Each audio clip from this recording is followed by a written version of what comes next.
Welcome everyone to the Covenant Cast. I'm Zach. And I'm Steven. I'm Robert. And today we're talking about prizes in Tabletop.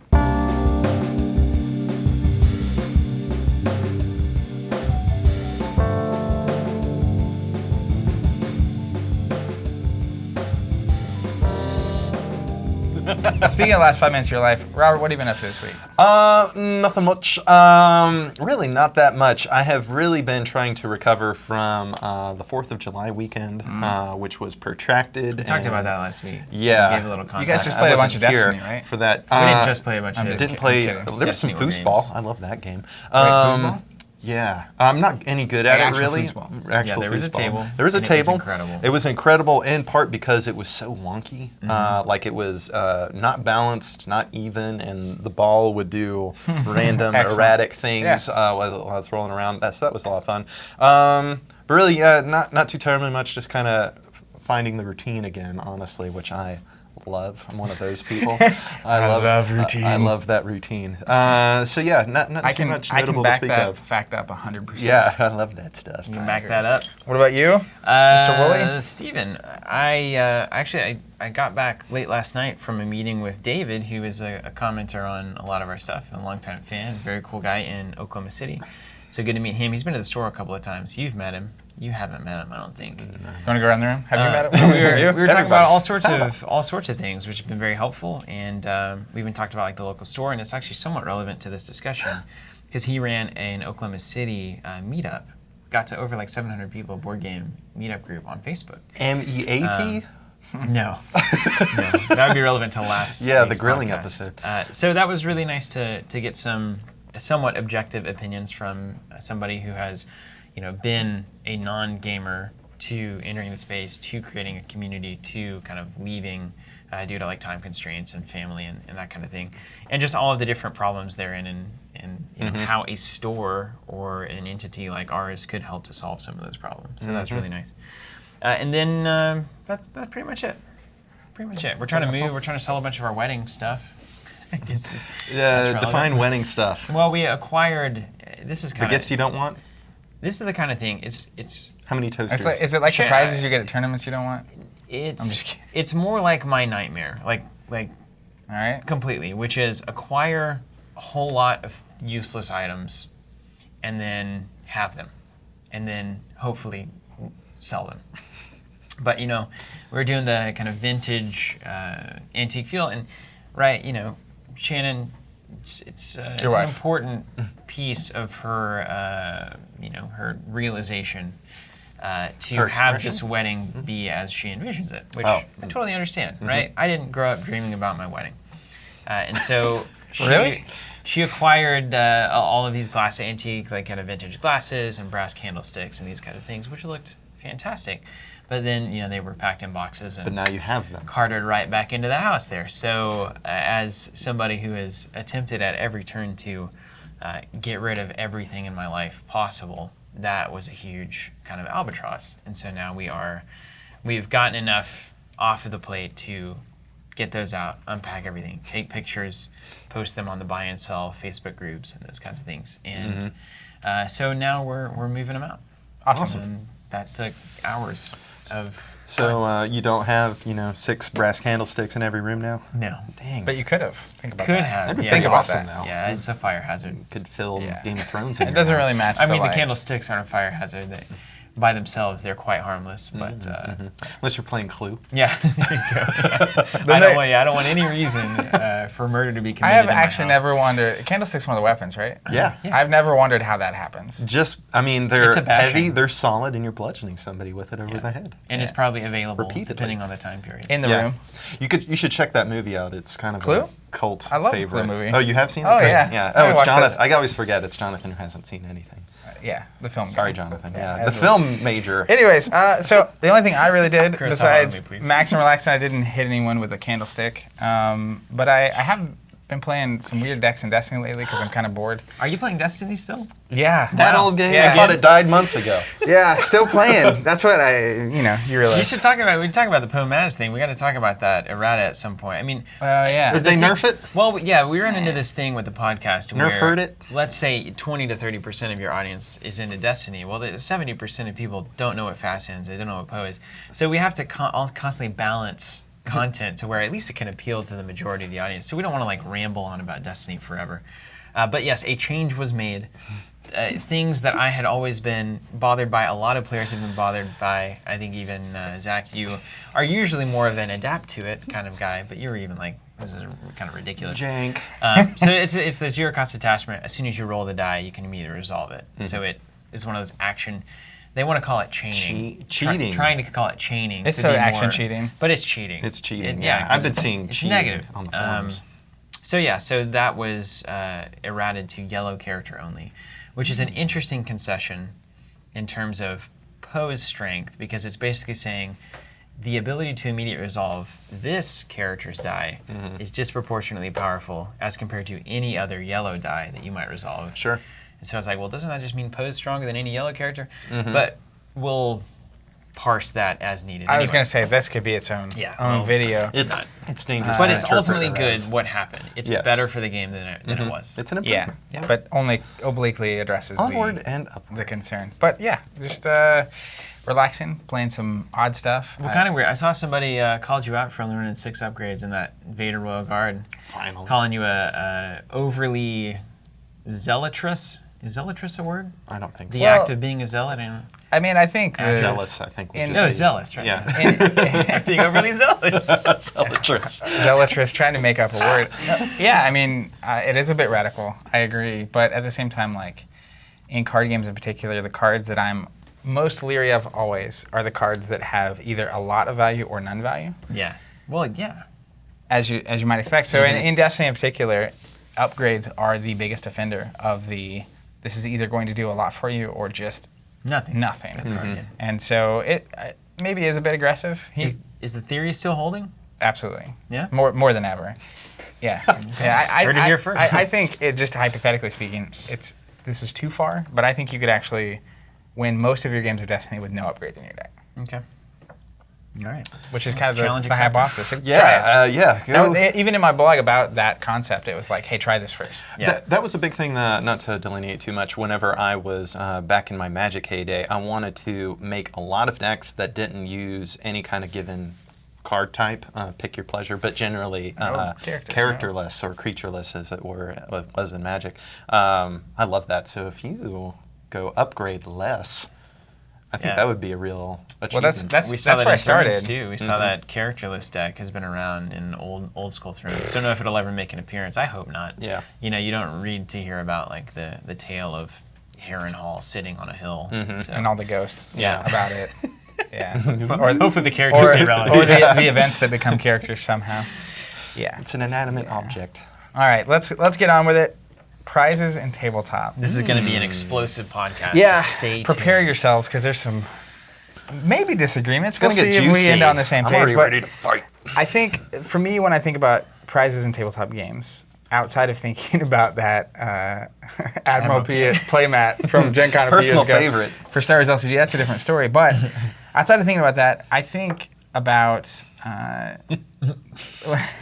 I think about the reality of sometimes you do something for so long that you forget why you're doing it. Yeah. And so I think back to early Magic. Magic came out one of the first competitive card games, probably the first competitive card game, really, collectible card game as well. And I think it was like 95, 96, they started their Pro Tour qualifier. PTO.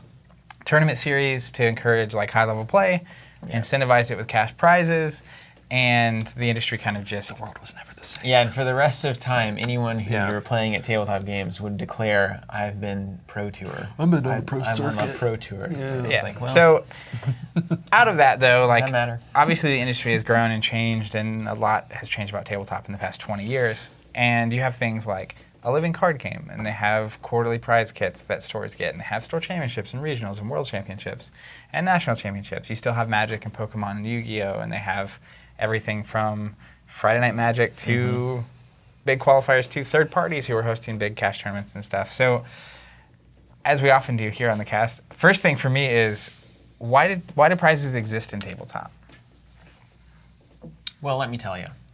I knew it. Steven's going to take up that cup. Speaking of doing things that you've done for so long, you forget why you do it. Eating hummus is on that list for me, for sure. You don't like hummus? A couple of days ago, I was eating it, and I was like, I don't like this. And I've been eating it for 5 years. I remember distinctly a couple of years back, hummus would happen, you're like, yeah, I'm kind of over it. Yeah. And this is the first I time was you back on the literally horse, and I was said, like, nah, I don't this like stuff's that. boring. But why prizes exist in tabletop, right, it's very simple. It's bribery, I guess. I'll call it incentive. Okay, sorry, incentive. It's not bribery. It's an incentive to get participation, but I think with that comes the caveat that otherwise would not have happened. Mm-hmm. And that's why I call it bribery. You're literally saying that if we don't offer something shiny to X amount of people or X person, they will not come and participate, right? Why else would you do prizes? Sure. So it is acting as a material temptation to create participation where it might otherwise not be. Now, to be fair about this, we weren't fair already. I will. Yeah, that was a pretty hyperbolic. That was very hyperbolic because I mean, you know, when I think about things in terms of not even tabletop, in other whatever I've been to, it's like this is a random example, but like you go to the Coldplay concert. Never. You go to a concert and it's like you end up leaving with like a wristband or a thing, and it's like I didn't go to this concert to get this thing, but in hindsight, like Star Wars Celebration is actually a great example. It's like there are certain things I did go to get, but there's things you leave with that like you enjoy and that are nice to have and remind you of this good memory and whatever it is. It doesn't matter. It could be a coffee cup. Could All be right, let me throw a caveat then, because this would be important for the definition. A prize I see as something that is earned. So something not for showing up, but something for winning. Right. Yes. I would always consider if I'm receiving a prize that I've done something to earn that prize. Like getting a wristband in a Coldplay show, everybody gets that. That to me is not a prize. That's participation, memento, memory, whatever you want to call it. Yeah, otherwise it would be a gift. Yeah, right. It is kind of a gift. So do you see like participation prizes, like when you go to Worlds and you get the alt art, or you go to a local game night kit and you get the whatever the lower level alt art is. The Piet figure, whatever it is. The junk droid. Yeah. The Piet bust. No, that was actually the top 4 thing. The top 4 was the junk droid. Yeah. It literally has junk in the name. Yeah. no more on that. Moving on. But is the participation prize, as it's called, in your view, is that an incentive? Is that bribery? Or is that more like the memento Yeah. that you get for going to a concert or for going to a show or going to a convention? Or I would definitely put it in a different category. I think the participation prize is different than a top 4 prize. I think we should let's just remove the language of prize from them. We have the participation item and we have the performance-based item. Yes. So those, and I think like a party favor. That's the clearest split possible. Yeah. And I love participation things. Everybody gets something. Everyone's a winner. Even in terms of bribery, I would say you're not against bribery. You're just against. I'm not against bribery because I enjoy random prizes. So anybody who's here has an equal chance of winning regardless of how they're performing. Just for being here. Yes. So I would actually separate. But you said prizes are earned. It's true. I would separate into 2 categories. I'll rescind my kind of definition. There are things that you gain by performing to a certain standard or performing well, and there are things that you gain essentially randomly or participation or it's not linked to your performance at a thing. That to me is the biggest split between prizes, if we want to define them as such. Sure. And to further discussion, one of them I think is fantastic, and one of them I think is entirely degenerate. So gifts are good, prizes are bad. Yeah. Okay. Yeah, I would say that. So it sounds like, and maybe this is the last thing on this episode that we will all agree on, but it sounds like Closing that chapter out. yeah, let's exit that. Prizes whether it's participation prizes or you have a $10,000 cash prize that the winner gets, or whatever the case may be, a trophy, it doesn't matter, are incentives that people or entities or stores or communities or organizers like David you mentioned earlier use to encourage certain actions. Yeah. So a participation prize is encouraging and incentivizing participation, Right. Yeah. which Right. I would assume you think is a good thing. Yeah, that's fine. It's a tactic that every business might use for various reasons to get people in the door, Sure, like or communities might use. Free to, pie on Wednesdays at the I Village was, Inn. I was getting ready to say free pie on Wednesdays. and important to note, like this is an important piece of the participation prize, is that a lot of activities and events only succeed with a certain mass of people. So I will bring up volleyball a lot in this podcast because I absolutely love it. I think it's the greatest sport on earth. And I have played He watches a lot of Top Gun. I have played since probably my junior year in high school is when I really started getting into it. And Top Gun or volleyball? you can't really volleyball. if you have a volleyball event meet up with 3 people showing up, Not that nobody thrilling. gets to do anything, Yeah. right? You can pass it around, which is a waste of time. And the same thing with tabletop. If you have 2 to 3 people show up, then it's not really what it needs to be. Sure. So you do need sometimes to kind of encourage people to be here at a certain level in order to actually make the thing happen at Go. all. Yeah. Right. Well, and I get the sense that, and feel free to agree or disagree strongly here as well, but I get the sense that a lot of times prizes and incentives are being used, and this happens in any business, in a restaurant or whatever. It's like, hey, free margaritas on Tuesday. Yeah. Where? Just to get people. Yeah, tell me. Just to get people in, and it's like ultimately probably compensating for a lack elsewhere, where you would have more people showing up if you had a core product or service If the food was great. that was if your tamales were so good that everyone Yeah. in Tulsa that wanted tamales would definitely go visit you, you wouldn't need to use $5 off this or That's correct. this free pie on Wednesdays at Village Inn. Like if their pancakes were just so incredible, I would not care about the free pie. That's true. I mean, I still would care about the free pie, but That's not true. as much. Yeah, but there's also even so, like there's the reality is that in the restaurant business too, and I think this is more to the point of like a participation prize. There's a large number of great restaurants, right? So then, once you've entered the echelon of greatness, how do you then now attract more people who might go to other great restaurants and not yours? So there is always a spectrum that you're competing in, even when you're doing something exceedingly well.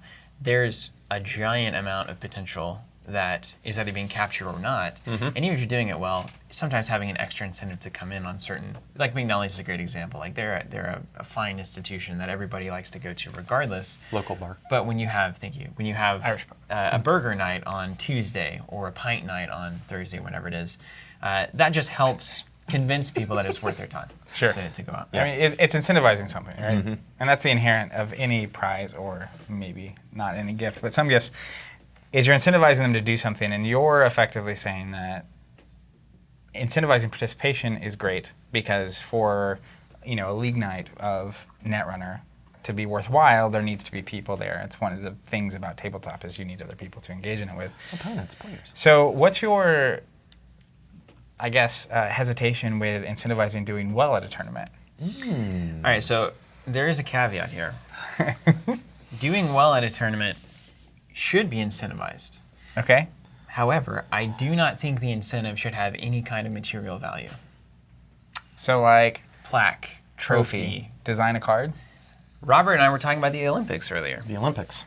So spin that yarn for Yeah, us. so the original Olympics, the ancient Olympics, they were prizeless. You got your laurel crown, as it were, but that was it. And just essentially a token for the society's prestige to be, recognized. Oh, that's a champion right there. They wouldn't be wearing it if they weren't.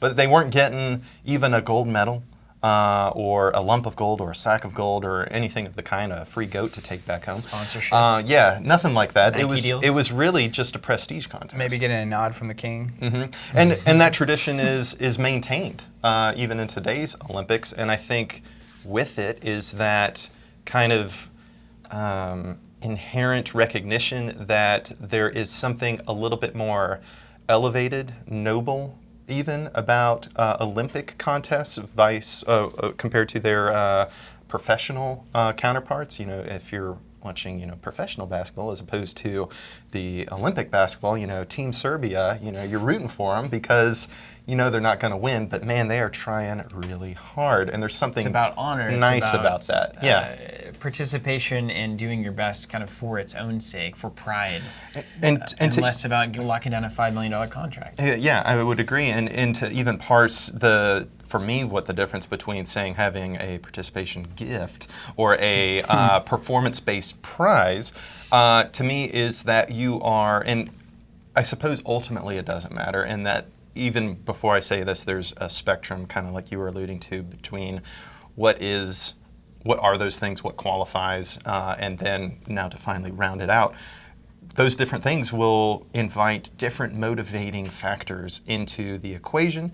And I think when you have that kind of disparity in between your participants / competitors, it can be inherently disruptive to the harmony of the event, because some people are out to win this thing because there's potentially something juicy out for the getting if they perform well. And then other people who are ostensibly there for the love of the game kind of a thing, and they'll take their participation gift and go home. But to me, any number of times, I think that's really what it boils down to whenever you have those conflicts. It's like, what's your motivation?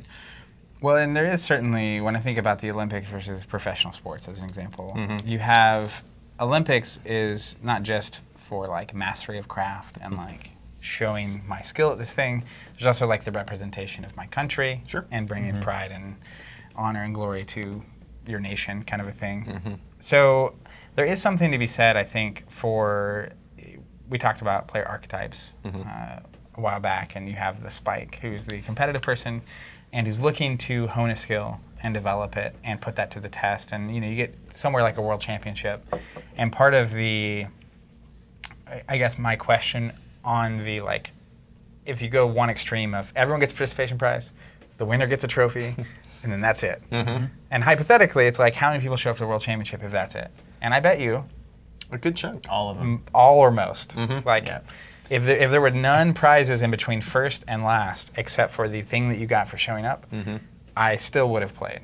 But You could even do a top 8. You could have 7 plaques and a big trophy, or anything like that, to just show you've excelled at this. That's great. You should take pride in it. And so I guess where I'm heading with that, though, is the difference between, like, I'm thinking about why might you want to incentivize competition and, like, making people really care about winning. And obviously, like, there's an extreme. If me beating you means that I win $10,000 and you don't, that's like a pretty intense, like, I need that to live. Yeah. This is like, not only do I, like, this is like aggressively wanting to win. When it's a playmat or a set of tokens or something, it's less. But Yeah. is there a case where at a certain level, whether it's a world championship or a national championship, incentivizing people to try their hardest and do their best to a certain degree is a worthwhile pursuit, so that as a person who, not me in particular, but anyone who's there competing at a world championship, is maybe not just there to enjoy it, but also there to show a skill and to test a skill and to put that, sort of like the Olympics, where like, if everyone got the participation for showing up to the Olympics because you qualified, and then it's like, they want to win, and me knowing that I'm racing next to you and you want to win as bad as I want to win, is part of that experience. Yeah. Versus like a local, like a store championship, right? It's like, if it becomes too serious to make top 8 a store championship, you're far more likely to have a bunch of people at that event who are there just for the joy of the game and not to showcase a skill. But again, at the Olympics, you don't have a material gain. That's the whole point of the crown. It's like, I will run my hardest next to you, but it's not because I might make $200 off eBay. Yeah. It's not because I might get an alternate $500 cash. an alternate statue that was created just for me to reward me for doing this. And the Great British Bake Off is a great example of this too. Yeah. I think we've talked about this often, where you have a very cutthroat competition that rarely, if ever, really degenerates into the I kind wouldn't of say cutthroat, but very the competitive. kind of human pettiness that Yeah. can be on display whenever people get wrapped up in their own egos and emotions, but that you have this very competitive situation week after week after week. Yeah. And at the end of it, the prize is what? The baking sheet? Yeah, an engraved cake plate. An engraved cake plate. That's it. Yeah. But also the pride that's involved and the knowing that you achieved something and validated. It's very much akin to that, laurel wreath from the Olympics, where it's like, this thing ostensibly has no material value. It maybe cost $100 to get made and engraved. So when they're walking away after a dozen weeks of baking their hearts out, and all that they have really taken away from that is the prestige of having done so, I think that's noteworthy. There's something so clean about it, and to even break it down into other non-gaming kinds of parallels, bringing it back around to that kind of disparity in motivation and agenda, I can't help but think that there's just an inherent seed of conflict there, because some people are going to be there for the love of the game, the momentary experience of being at this event, to be with fellow gamers and to share an experience with and around something that we all enjoy, vice the other person who may have that as well, but it's perhaps more incidental compared to their motivation to win this cash prize, because they may be in a pro circuit, or they just feel like that the cash is disproportionately more worthwhile than simply doing their best for its own sake, or having a good time for its own sake, kind of a thing. And, to kind of counter my own, as you were talking there, countering my own point. Do it. Or my own question, Come around. is, no, just the reality of regardless of, in the hypothetical situation where you have a participation prize at Worlds, and then you have world champion gets to design a card and gets a trophy, and maybe card design is a great example very good of example. prestige-driven. And I think that's where it comes back to recognition and meaning, and even top 8 or top 4 or top 16 or top 32 versus a physical material gaining a prize that I can, whether it's literal cash or something to sell. But the reality is that the Spikes of the world, the competitive people of the world, are going to be trying to win no matter what. And if you get to a world championship, and if there is a prestigious prize, even at just the very top, every game is going to be, by the people that want that, is going to be played like that, even without it being well, if I win this game, I get the top 32 mat, or if I lose, I don't. Yeah. So you remove that sticky bit of it. The psychology of the Spike player, as we've defined, and I think there's a lot more nuance to these personas than we've really is it dived or dove into? Dived into? Dove into. Depends. I think dived is the oldest one, and dove is that. I think we looked this up recently. We literally looked it up, yeah. We'll say it wrong, the internet will correct us. Is it dived or dove? Dived or dove. Ask audience. But the psychology is going to be there. I don't think the psychology is linked to a prize structure. It's simply how you self-realize in a gaming situation. Are you exploring? Are you socially connecting? Are you competing? And I don't think that psychology is linked to competing for money. Now, there is a subset of people that the only thing that I can imagine whenever you're offering prizes to incentivize performance is you're saying, I want people who are seeking material gain. That's the only reason you would offer material gain, is if you're trying to attract people who are seeking material gain.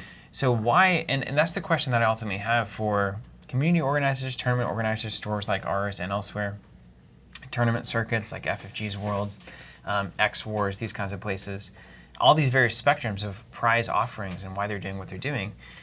You have to really come to the table and say, well, what are you trying to accomplish, and what are you trying to create? Yeah, what kind of culture is centered around the pursuit and ultimate acquisition of the material at every turn? Not to get too culturally meta about this, or too much Eastern, but I can't help but every great thinker or religious leader, that kind of a thing, has generally put a big question mark around those kinds of practices. And I think the inverse, why the Olympics seem so, righteous compared to professional pursuits, or if anybody who's ever just done, as we were also alluding to earlier, an intramural sport for one reason or another, there seems to be an inherently greater sense of camaraderie, sportsmanship, yada, yada, yada, that goes along with there being a competitive event completely divorced from any kind of material acquisition or gain. And this is where when you drill it down,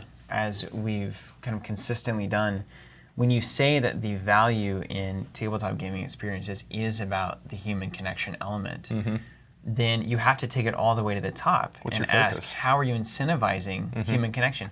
Because it ain't a top 32 playmat. No. I will guarantee you that, and it certainly is not a cash prize. And it's certainly not an Admiral P at top 32. That's 100. Nobody's happy about that. That's actually worse for everybody. Yeah. But it's Well, how do you I'm playing incentivize? Netrunner. How do you incentivize human connection? You get the most people there, participation prize, and then if you want to, basically reward somebody for having a good performance, then do it in a way that is not in any way tied to material anything. That's all that there is. I think the specifics of that, where you have the question mark of a local tournament, a regional tournament, a world championship, and it's like, even a world championship, it's like, is the point of this to display this game at its highest level? And if that is the case, what do you need to do to get the people that play it at the highest level at this event? And I don't think it's necessarily the material gain, because that's a different. That's a very different. Now people are suddenly playing it for the material gain. Like if you could win $1 million for winning the Destiny World Championship, unquestionably the people there are different. The entire thing changes. Then And I will guarantee you that human connection is not the focus of that event. at all. Like none percent. I'll tell you what is the focus: $1 million. Yeah. Well, yeah, how much human connection is a driving factor at the World Poker Championship? Right. Absolutely Right. zero. No. Chips on the I mean, table. there's the human connection of like, I'm playing, my fans are in the, my family's here cheering for me, kind of thing. But yeah, amongst competitors, it none. doesn't exist. And there's like a somewhat respect among certain players or whatever. But I Tacit. think that's where like, something to me like the top cut playmats that are pretty consistent across the board. They do functionally work as like a usable trophy that gives, because you made top 32 and you get this thing. And everyone it used to be like the cut is 16, everyone that cut gets it. Yeah. So that the main thing everyone gets for being at that level is already received, except for the winner. And so like, it's still not that cutthroat. But you have a functional trophy that I think does a lot to bring recognition, where like you see the world champion as the Han Solo playmat, and it's like he's playing with it, and it's like recognition, right? That's and it's fair. like a thing. So I'm not, maybe I just slightly disagree here, but like that particular prize is less offensive to me. You can make that case for sure. I would actually like it a lot better if it had your name on it. I would also Yeah. like I think that would be. I think that would get rid of a lot of problems aside from the issue of time, right? Where you Yeah. have to actually. But if they're print on demand, and if you have any kind of facility that's capable of doing that, you can turn that around in an hour. Yeah, Yeah, it would 'cause take a little bit more, yeah. And that's where, to me, like, I definitely wish that there was more structure around the, like, meaningful stuff. Like, I thought it was really cool when they did the world champion decks for Netrunner and Thrones, where, like, you aren't getting anything, but the deck you played is getting printed in, like, full bleed. Yeah. And everyone knows that this is, like, I don't know if did it note who the world champion was in the thing? Oh, I have to imagine. It must. I thought that this it was did. Joey JoJo's. But I don't Dan remember. Dogen, I don't remember at all. I think that's really cool. Yeah. Where it's like, if the finalists get their decks made in full bleed and those are a thing, that's really cool. Designing a card is great. Like moving in. Speaking of now that we're kind of starting to move in closer to L5R and learning about the history of that game, those are really cool things. Super cool. Controlling a narrative. These kinds of things are quite interesting, prestigious, but not. There's nothing to be gained materially by them. There's just there is literally and it's people have attempted to explain this many times in heated arguments across a million threads about whether or not cash prizes should exist in the hobby or not. That's kind of the question. And the reality is that there is a tremendous difference in a community once you cross that line. That is undoubtedly true, objectively the case, because you change things from, you basically, what are you incentivizing? Yeah. You're incentivizing acquisition at that point. And to me, if I were to run something like a world championship, having all of my budget spent on participation prizes and making people feel amazing just for being here and playing. And the moment that they walk in the door and hit that first round, they already feel so good that the rest of the day is almost non-existent. Yeah. The games themselves are about the people and the enjoyment and the even competition, but you have removed such a sticking point for like, and going back to your top 32 example, the number of the amount of anguish that I have witnessed, myself included, about am I going to make the cut or not, is tremendous. Yeah. And so, is it even worth removing that? Like, do we need that? Well, and this is kind of where I would love to see tabletop go, is the reality of what you're incentivizing is what is probably going to happen. And even a step further is like you show up, you get the participation gift or prize or whatever. We've got a free gift. We got a gift for you. Thanks for coming. But you know, it's like the actually a really good example of this at Worlds this past year. They had a prize wall, and it was like you earned. I love that. Yeah. You earned. So it was like, hey, every time you play a game, and they did a thing. In that particular case, it was tied to winning. Whoever wins this game gets these prize tickets. But it encouraged you to play more games. And so if you want people to play more games, if you want people to meet more people, it's like you could technically have things that are like, hey, you get 3 of this, and like give this to an opponent who played a really good game. They did that a while back, Yeah, a couple of years ago. You had tickets that you could give to people when you played them for the first time or something. So And incentivize meeting people. So it's incentivizing playing someone you've never played against. Yeah. And so like you literally could at that or even a local level where it's like instead of the prize being who wins the tournament, it's how could you, anytime you get 10 people together to play in an event, incentivize them to do you could incentivize to do anything. And my belief is that if you were incentivizing them to connect with more people, to meet new people, to make new friends and new opponents and talk and have conversations, that inherently that community would grow. Oh, it'd be way way better. more than if it was, because randomly we could start offering $1,000 cash prizes for winning our Destiny tournaments here, and that may Randomly. that may uptick, not randomly, but like we could just start doing that now. Can you imagine? We're not gonna tell they you. show up. It's like gonna there's roll a die. $1,000 on the line. Suddenly. Actually, that would be hilarious. amazing. It would be amazing. We're doing one time. I'll tell you what, that would be an experiment in psychology. We would answer all questions from this podcast the moment that next happens. tournament would be packed. No prizes. But Nothing today. I think that's what for me about it's sort of like we had the podcast about are tournaments good for tabletop and how people over rely on tournaments as a mechanism for creating community. Prizes are very similar to me in that you can incentivize anything. Yeah. Literally any action you want, and is the thing we want to incentivize winning at all costs? And that's where like when we get back to cash prize tournaments, it's like if we're in the last round of Swiss, the winner gets to make the cut, the loser doesn't, and everyone in the cut gets $500. It's like this game is now worth $500. Exactly. You win that game. All right, can anyone that makes quantify top it. 8 is Yeah. $1,500. It's like, oh my God, this is a $1,500 game. And so both the kind of people that play and then the actions they take once they get there are very predicated on that system, which is at least worth discussing. And to even tie something in that isn't prize related whatsoever, but talking about not objectively, but holistically about breaking down the kind of onus on a player to perform and feel the pressure of performing, even on the cutscene, is recalling any of the number of times where we've had one of our more casual weeknight tournaments for any particular game, and it's the special format night where you have restrictions or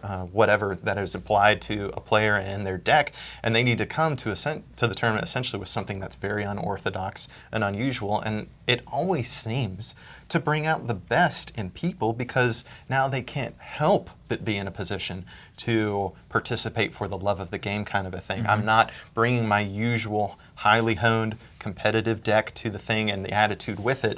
It's just like, oh, well, here's the thing of, this is the worm deck and it's going to do something that's mildly impressive. And I only won half my games, but man, it was fun losing more of them than not. Yeah, and I think that those kind of events are great in general because you have the people that want to hone a skill and be competitive, and it's a new challenge, right? Where it's like, can you win under these? It's sort of like we did a Destiny draft this past weekend. It's like, can you win under this restriction? And but it does inherently focus it more on the enjoyment of the game and meeting new people and all that kind of thing. So, And heaven forbid Yeah. that be the focus. Honestly. Right? Honestly. I guess it is just a continual curiosity why consistently we talk on the one hand, it's industry-wide, there's all this talk about meeting people and social element and all this.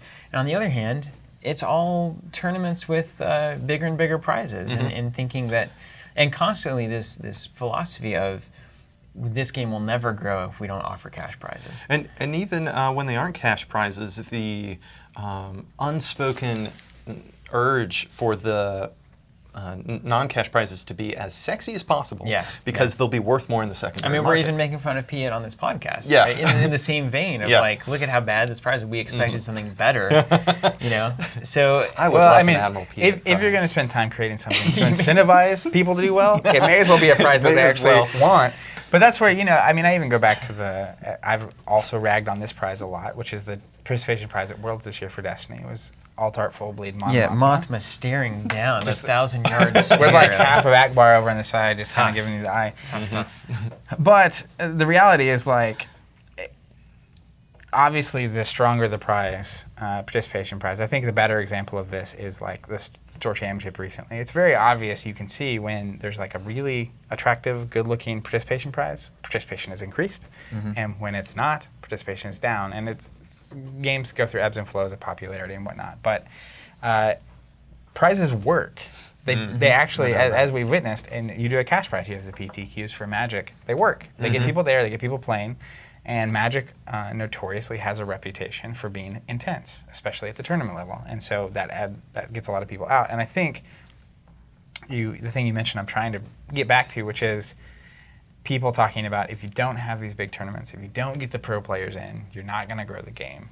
And the truth of the matter is, from everything I've ever read about Magic, they are not successful because of PTQs. They're successful because of Friday Night Magic. Correct. And the 99.9% of people that play and buy the product on Friday night in a casual setting where they're drafting, sealed, and hanging out playing random decks of cards. Sure. And that is the actual same thing with LCGs, same thing with X-Wing. It's like the vast majority of people are not going to the World Championship. They're not going to the National Championship. They're playing in the local store, they're playing at their friend's house. And so I think that's where, when you realize that prizes, the reason we're doing them is to incentivize action, what is the action we really want to incentivize? Yeah. And that is the question that has to be answered. And I'll tell you this, I have played a lot of volleyball in my life and never won anything. Whoa. And I've loved every second of it. Every second. Every second of it, for the love of the game. So I think you've wrapped it up beautifully here, honestly. You can still give the competitive psychologies something worth achieving for, like a plaque or a trophy, some kind of recognition, and as a community that can actually bond us closer together. Sure. To raise one of us up and say, look at how well this person performed. Schmappy killed it today. Yeah, applaud, and that's great, and we can go out and talk about it afterwards. But then, aside from that, Store Championships, I would love it if we could just give everybody that Captain Phasma beautiful card for showing up. Plus size Piet. The end. Give everybody that for showing up, and I guarantee you get more people, you have a better time, and you have greater connections formed. And I mean, I think that's the couple ways to spin that is the alt art they did give was a great card, and it looked great, and participation was very strong at Destiny. And then at that point, with this, because I like always considering what could you do with the same amount of energy that you spent. And so you look at the top 8 deck boxes, and you look at the top 4 Phasma Spot Gloss card, and it's like, you literally could have incentivized any activity at that tournament with those same prizes. No more effort, no more cost, no more production. It's like, what if, and I know this would be hard to track and you have to come up with some way of doing it, but it's like, what if you had literally the best opponent award, and that's who got one of the Phasmas? And it's like, I don't know how you earn that, but like, you could earn it. And that is where I think it could get really interesting, where it's instead of just incentivizing participation and winning, what else could you incentivize at that tournament to make it a fantastic event for everyone that's there? And what if you just gave them out randomly? How awesome! I mean, That would I'd be show awesome. up. How many, I would love I mean, it. think about how many tournaments you would show up to try to get that. It's like, of course, once you have it, you aren't after it anymore. But like, if 4 people randomly at every Destiny Store Championship got a Spot Gloss Phasma, I would have to imagine people are going to more of them. Sure. Agreed. So let's do it. No more prizes. Tired No of more this. prizes. They're done. Done. Out of Effective there. immediately. All right, let's move along to some answers during question time, as we've so often done. Episode 16, we asked what game meshes the best with, or meshes theme and mechanics well. David Roberts on YouTube said, great example of theme blending with mechanics is Star Trek Frontiers. Star Trek Frontiers hit the theme of Star Trek dead on, I think. Space exploration with adding tiles that represent space, sending away teams to various planets, and having the mission down on the planet either ending successfully politics or the mission going awry and ending conflict where combat is needed. Note, this essentially takes the Mage Knight mechanics and meshes perfectly with the theme of Star Trek. Mage Knight. Cool. Had no idea. I really, again, I don't want to die on the Star Trek mountain too many times.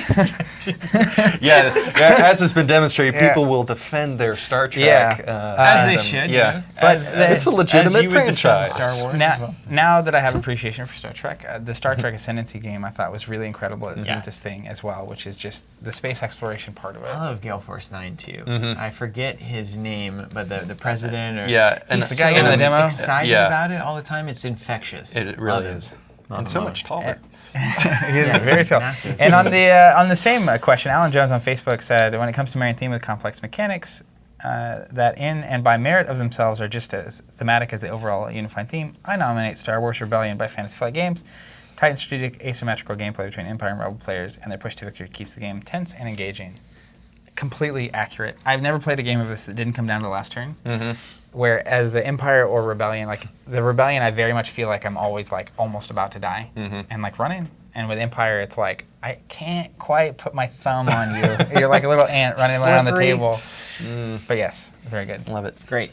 All right, on to the questions. You can use hashtag AskCovenant. We'll answer your questions right here on the show. Yep, right there. First question, are the communities that surround CCGs bad for the games? If we stopped complaining and predicting as an example, where you kind of see this on internet groups and whatnot. Well, that's, I mean, obviously that question is actually a bit of a non-starter because the communities themselves are necessary. I mean, you have to have a community before you have a collectible card game. So not every part of the community can be bad for the game. So speaking specifically about complaining and predicting.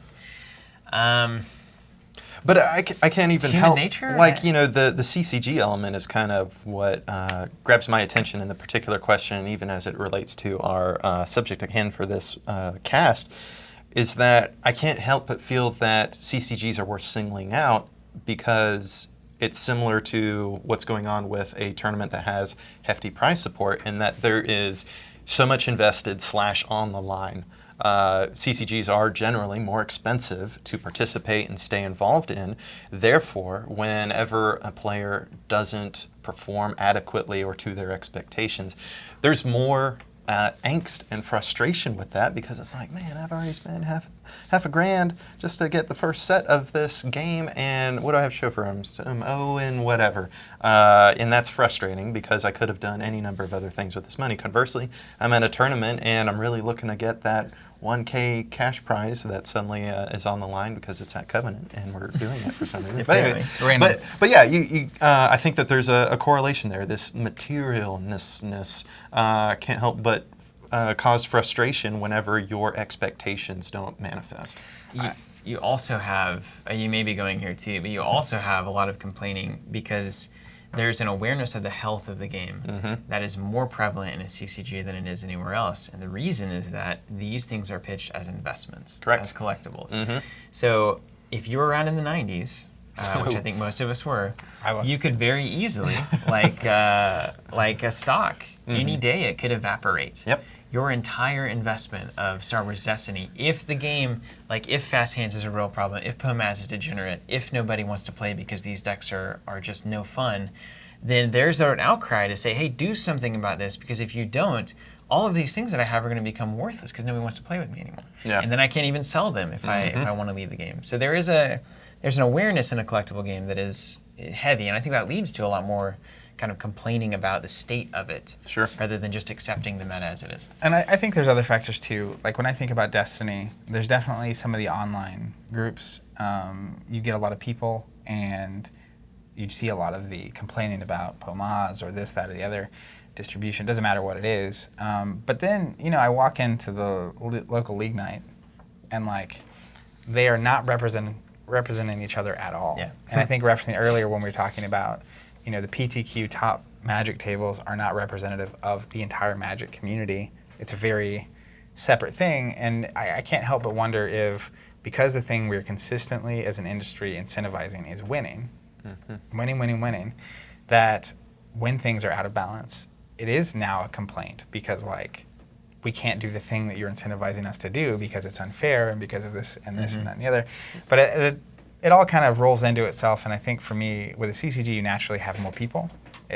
To exist and to be sustainable as a collectible game, you have to have a bigger audience. And yeah, the audience has to be there. When you have a bigger audience, it's really easy for a small but vocal minority to make it, especially online with the internet. That's the reality of the internet, is it not? Isn't that really what we have to come to grips with as a culture, as even as a race of people who can now have an element of communication that is completely free and completely open and to anybody at any time. And so, like, there's 7,000-8,000 people in a Destiny group, and I can think off the top of my head 5 or 10 that are consistently inflammatory. Yeah. And it's like, but they set the entire tone. Yeah. So it's just not representative, but it's what you see. And I think that's to speak to the question, it's like, I don't think the communities around a CCG are inherently bad for the game, but I do think communities around a CCG, particularly online, can make it feel way more negative than it actually is.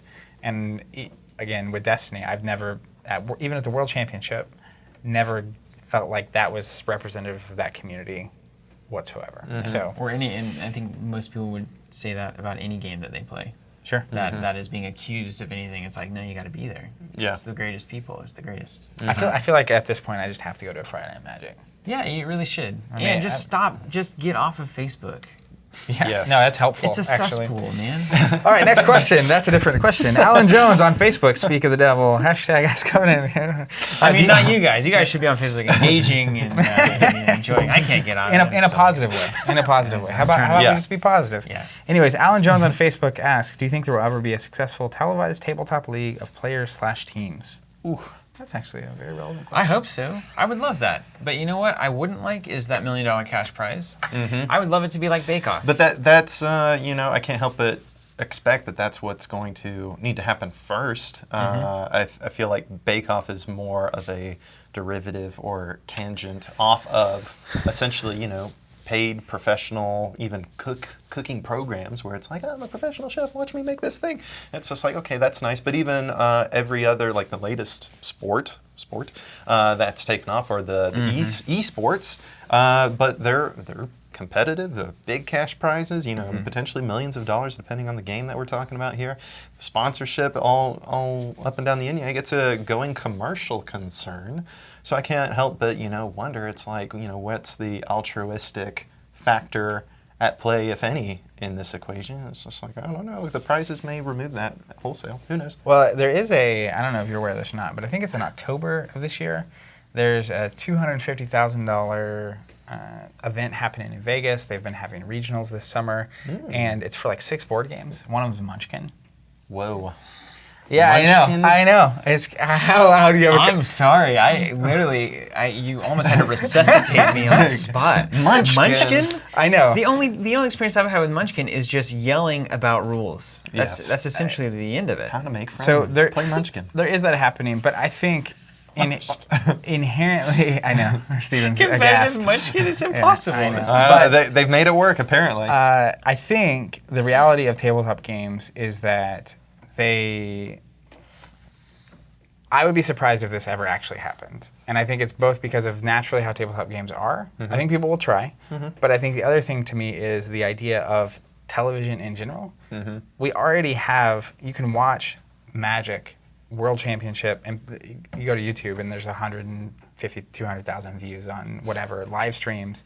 And so I think because of that's where content's going, if anything like this has happened, it may happen in a holistic way of witnessing via live or social media or YouTube or whatever, these things at play. Yeah. Like we're already kind of getting this. And I will say, if you do it smart enough and you build the culture correctly, you can have extremely prestigious things that offer nothing of value. Like the number of times this has happened just throughout history of events that it's about winning like the pig, or it's about winning this, little trophy that means nothing, or this. It doesn't matter what it is. If you build it right and you pitch it right and you get the community behind it, it can become a very prestigious event. Sure. Right? Like this happens all the time. The Stanley Cup. So or I think whatever. it could happen in tabletop. Yeah, I'll definitely. I'll be curious to see where it goes.